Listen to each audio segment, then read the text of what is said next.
Welcome back to Introspection Podcast.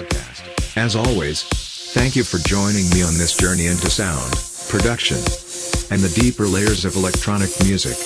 In the previous episode, we talked about the sequence inside Pro Tools. Today, we move into a crucial topic, the master and the mix mastering process of a track.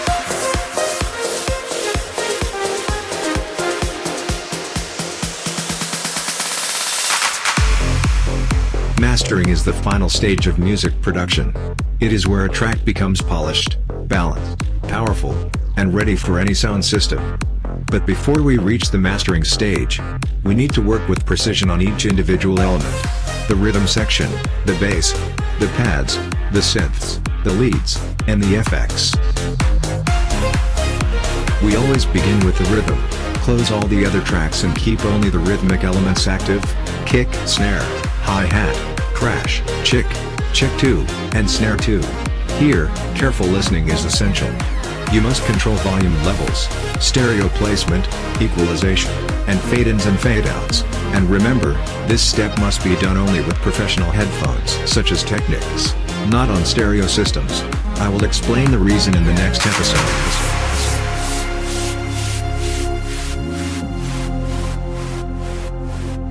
When the rhythm section feels solid and powerful, create a new sequence containing only the rhythm. Save it inside a dedicated folder called Definitive Sequence, Instruments. Close the sequence project and open a new one called Master or Mastering. Import the complete rhythm track into the first channel of the Master project.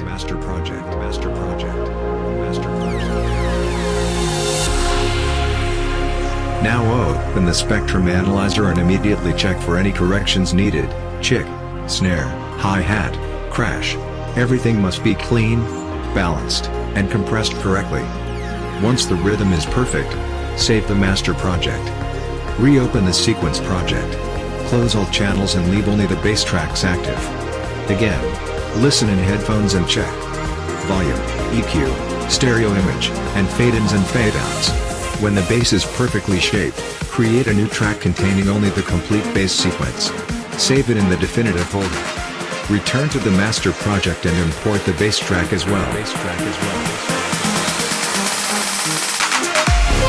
Now listen to the rhythm and bass together. Feel how they push, how they breathe, and how they balance across the stereo field. This is the foundation of the entire track. Repeat the same procedure for pads, synths, leads, and effects. In the sequence project, you may have many tracks, often duplicated. But in the master project, you will end up with just a few clean, organized tracks. This allows the software to work better and gives you precise control over volume and frequency adjustments. In the next episode, we will talk about analog electro formatting, and how a precision analog master is created. Thank you for listening to this new episode of Introspection Podcast. My greetings to all of you. See you in the next introspective journey into sound.